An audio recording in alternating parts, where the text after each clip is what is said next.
The Display tab, the Positioning tab, and the Properties tab are the three most advanced accordions in the entire Splash CMS. The Display tab offers a designer the ability to alter the display mode of an element or block, the overflow options of text content, and the overall opacity of the element or block. It is important to note that this is a very advanced tab in Designer Pro and is rarely used because of its power.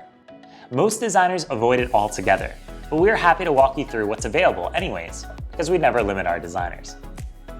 Display Mode None will basically do the same thing that hiding an element or block does. It removes the element or block from the event page without completely deleting it. The element or block will also become grayed out once you decide to either hide it or set it as Display Mode None. Display Inline Block allows blocks or other elements to stack next to the given element or block you're applying that class to. This is the default setting for the majority of blocks and elements in Splash. Display Block places that element or block on its own line of the event page, and nothing can sit next to it. It's almost as if you're placing that component in its own 100% wide container. Let me quickly show you the difference between Display Mode Block and Display Mode Inline Block. Take these two button elements on page. Both of them are set to be 50% wide, correct? This allows them to sit on the same line, especially since they are both displayed in line. Now, when I choose to display the first button to be Display Block, watch how it automatically snaps on top of the other button.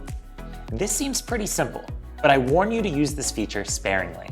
Sometimes it won't always work perfectly due to other settings that have been placed on the element or block.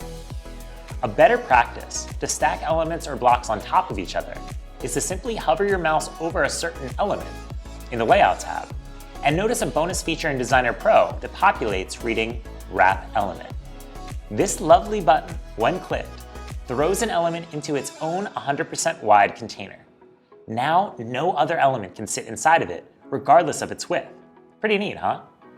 The opacity slider is exactly what you think. It will either increase the transparency or opaqueness of an individual block or element.